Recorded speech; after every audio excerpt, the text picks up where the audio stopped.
Powered by the Montana Television Network. This is the 10 o'clock news on KAJ, Montana's news leader. Good evening and thanks for joining us. I'm Don Fisher. A Trump administration official pays for his costly trips with his job. Health and Human Services Secretary Tom Price has resigned. Price came under fire this week for traveling on expended charter planes instead of commercial airliners or trains. Other cabinet members are also being questioned about their spending, including Treasury Secretary Steve Mnuchin and Administrator Scott Pruitt and Interior Secretary Ryan Zinke. The White House announced a new travel policy today. From now on, flights on government-owned, rented, leased, or chartered planes will have to be approved by Chief of Staff John Kelly. And Interior Secretary Ryan Zinke's flight travel pattern is also under scrutiny in the wake of this scandal, but the Department of Interior says it's consistent with that of previous secretaries. The statement was also a response to reports from the Washington Post and Politico detailing expenditures for charter flights for Secretary Zinke, including one flight totaling more than $12,000. The private flights include a trip to the Virgin Islands in March and a flight from Las Vegas to Montana in June. The Post and Politico report that Zinke participated in a mix of official government business and political events on each trip. But Zinke's office says the private flights were taken because no commercial options were available, and those flights were pre-approved by the ethics office. And switching to weather, it's time to get your fall jackets back out as the sunny weather may be leaving us. For more on that, let's take it over to meteorologist Russ Thomas for his first forecast. Russ?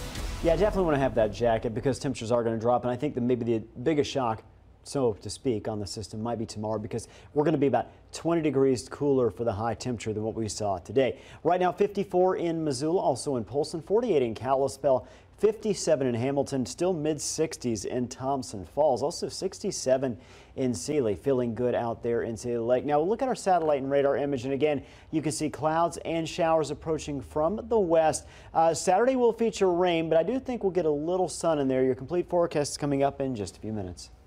All right, thank you, Russ. All it took was a Facebook page to inspire one Flathead teacher and her class to honor the firefighters who sacrificed so much this summer. MTN's Jack Ginsburg shows us how they said thank you. Emily Jensen's Facebook page usually sees posts about basic needs for housing appliances to information about the town, until last week when one resident brought up a new and timely idea. And I had a teacher from Glacier Gateway Elementary contact me saying, how about cards from the kids to thank them for their service? And I was like, absolutely, we'd love to have that. Many kids at Glacier Gateway from all different grades wrote cards and letters to all the firefighters that risked their lives this summer to save structures and keep the public safe. The cards will be spread across the county to many departments that all helped fight fires during the devastating 2017 season. You know, we'll share them. We'll share them here, and then I'll walk them across the fence, and I'll share them with our Forest Service partners, and then we'll walk them across the other fence, and we'll share them with the county folks. So we'll pass them around for sure. This weekend also happens to be the opening of burn season, and while Allwelling says the cards were a spectacular gesture, the best gift to give firefighters would be to take advantage of the burn season to clean up your home in preparation for next summer. Spend the next couple of months and get out there, spend some time around your house, your property, thin some forest fuels. So when we say forest fuels, we mean thin some of the brush, prune the limbs or your branches up 6 to 10 feet from the ground, widen the spacing between trees, create sort of this lean, clean, green buffer around your home. Jensen says that the cards will become a tradition in the following years. In Kalispell, Jack Ginsburg, MTN News. And support continues to pour in for the MTN Montana Wildfire Relief Fund. And as of today, we have raised more than $287,000, and we have a new match. Carl and Kay Carbonate of Great Falls will match the next $50,000 in donations starting at 5 p.m. tonight. This is a terrific opportunity for you to double the amount of your contribution. The Wildfire Relief Fund is a partnership between MTN and the Montana Community Foundation, and money raised will be distributed to those impacted by 2017 wildfires through a grant application process beginning on October 9th. But there is still time to donate. To make sure your contributions do go there, visit KAJ18.com. The Hockaday Museum is hosting their annual Glacier Air Paint Out this weekend, where the artist's work will be displayed, sold, and celebrated on Saturday.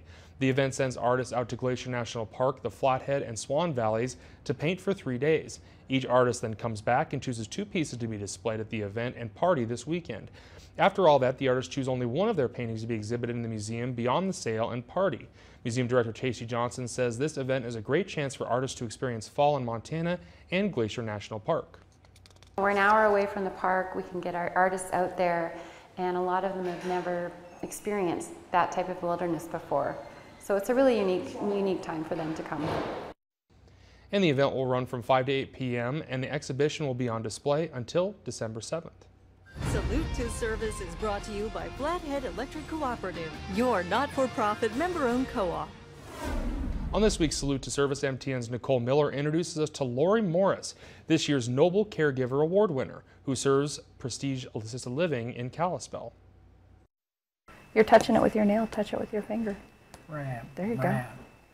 For Lori Morris, business is personal.